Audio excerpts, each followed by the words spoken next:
Okay, students, I hope you are all well and healthy. My name is Palak Patel. I am working in the Mahatma Gandhi Institute of Technical Education and Research Center, Navsari, in Civil Engineering Department. I am going to teach you. Subject name is Design of the Structure. These are the subject code 3150612. This subject in a third year, SEM 5th. So here is the last video of our introduction chapter, unit 1. We covered all these topics.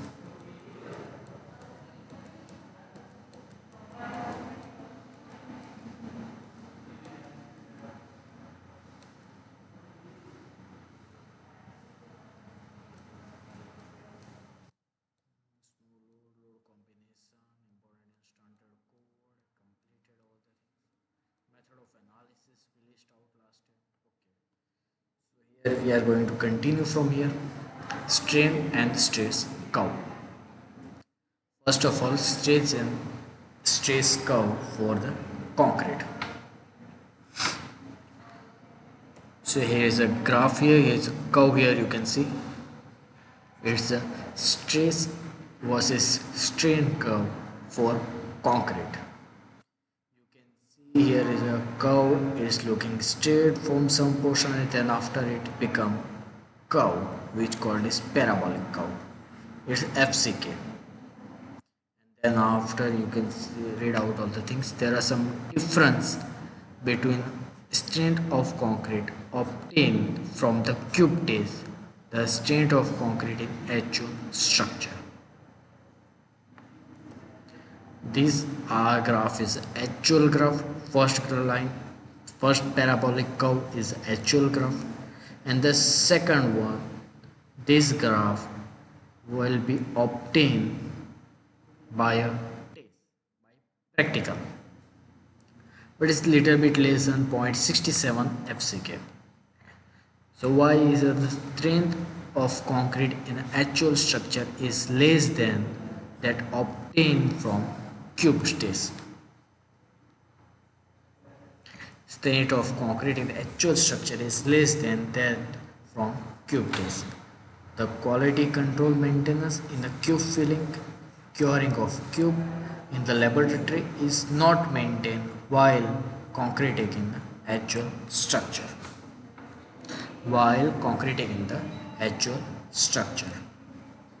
A reduction factor is 0.67 has been introduced. Then after we got the strength of concrete is 0.67 FCQ. Now applying a partial safety factor gamma m is equal to 1.5. Then we got a design strength 0.67 FCK upon gamma m. We got 0.446 FCK. So look at here is your actual graph. Second one is practical test graph. And the third one is design curve, which we got by 0.67 divided by 1.5. We get this graph here. Simple. Then after strain stress curve for a steel, for a mild steel, stress is proportional to the strain up to yield point. Beyond yield point, stress remains constant and strain increases. Look at here. Your graph is going straight up to yield point. Then after yield point, your stress is become constant but strain increase. The modulus of elasticity is obtained from the straight portion of the curve, which is here. Yeah. First of all is actual Fy graph divided by 1.5. We got design curve. Both are completed here for a concrete and for steel. Now the last topic, design philosophy. First is working stress method, second is ultimate load method, and the last one is limit state method. So what is working stress method? Imagine here is a graph, here is a concrete graph. In the working stress method, we assume stress strain curve as a straight line, but it's a parabola. In the working stress method, we assume a stress strain line of a concrete is a straight line, but it will be parabola. Okay. In the ultimate load method, we assume a strain line is not linear, means it's a parabola, but we assume a load at much higher, there your structure will be collapse. In the third method, limit state method, we assume a stress strain curve is not linear, but the load which we assume is limited. Okay, we discussed in the theory here. Working stress method. In a working condition stress method, it will assume that concrete and steel are elastic. Why is elastic? Because we assume stress strain curve is a straight line. So that means concrete and steel are elastic. We assume it. Okay. Maximum stress in a component do not exceed the allowable stresses. We assume that there is a stresses is not increased than allowable stresses. Component, namely concrete and steel, act together as a single unit as long as they remain in elastic condition. Then after some disadvantages of working stress method, the relation between strain and stress is not linear but follow a curve. First disadvantage is we assume strain and stress is a straight line, means linear, but in an actual condition it will curve. This method does not provide a true factor of safety against failure or deformation.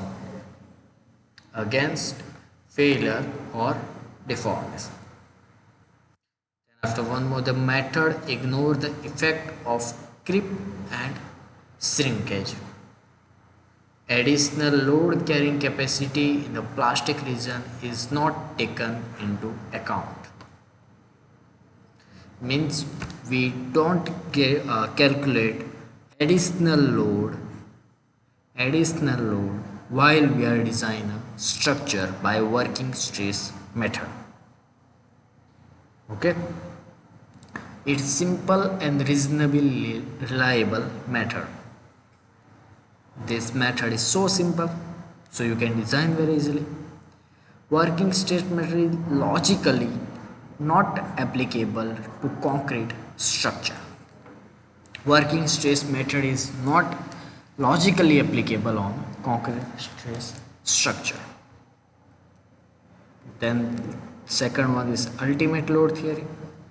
In ultimate strength design, it is recognized that the high stress in a concrete, the relation stress and strain is non-linear.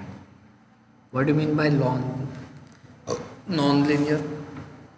Non-linear means we assume there is stress strain curve, stress strain graph is parabolic curve, which is actually parabolic curve. So our assumption is right here. In this method, the design load are multiplies of the anticipated service load. Anticipated service load. This method predicts the ultimate strength of section in an acceptable manner.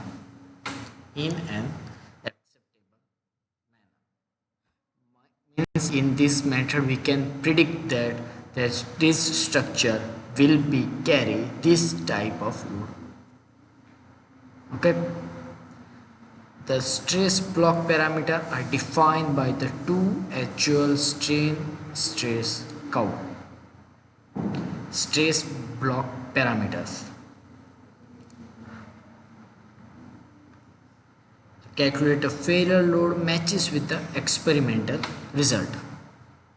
Means we design a structure for a 5 kilonewton load or more than this load, 5 kilonewton load. It's by assuming only a 5 kilonewton load is failure, but our structure will carry more than 5 kilonewton load.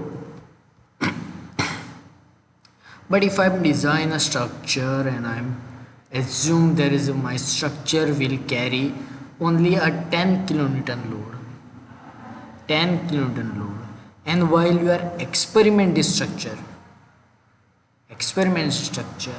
my structure will be failed at a 10 kilonewton load. Understood?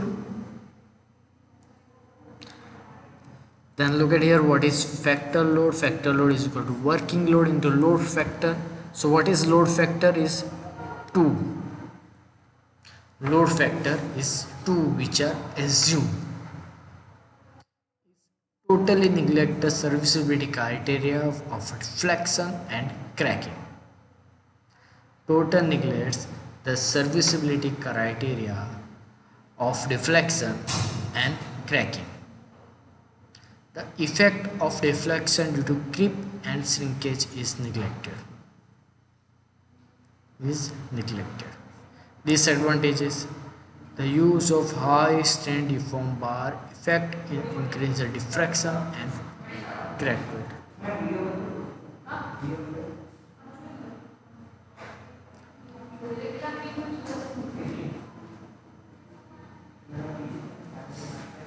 Okay. So in this method we got excessive deflection and excessive crack width. So these are some disadvantages of design philosophy. First, we got excessive deflection, and second, excessive crack width. Third and last one is limit state method.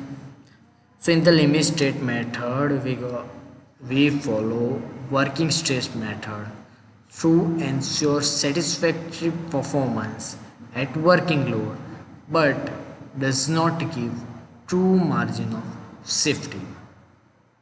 But in the ultimate load method, we provided safety in conformity with actual behavior of the structure, but does not guarantee satisfactory performance of the structure at service load. Means in the one line I can say your working stress method is not to give a margin of safety. It's not give a safety to your structure, while ultimate load doesn't give your satisfactory performance. So these are the two demerits of the working stress method and ultimate load method. Working stress method demerits is a margin of safety. We don't get a safety in a working stress method. But in an ultimate state method, we don't get a performance. So both are demerits. So in the limit state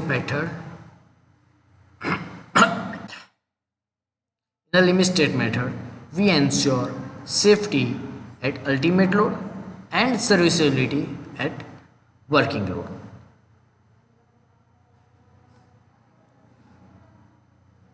Means in the working stress method you got a performance, but in the ultimate load we get a safety. So we merge both the thing, and limit state method we ensure safety at ultimate load and serviceability at working load. It considered the actual behavior of structure during the entire loading history up to collapse. In limit state method, the structure is essentially designed for safety against collapse and checked for serviceability at working load. So in the limit state method, we are going to design a structure by ultimate load method, but we check our structure by a working load method. So look at here, the first part of design this basic on ultimate load method, and the second part check for serviceability related to working load method. Means in the limit state method we got a combination of ultimate load method and working state method, avoiding the demerits of the both. Demerits of the both. Understood? Means in a working state method or limit ultimate load method we have some demerits here. So we reduce both the merits and make a one method which is called limit state method. Okay, I hope you understand. First series is completed here, and there is my battery power is very low. So next time we start a unit 2 which is limit state for the RC. We will meet you soon.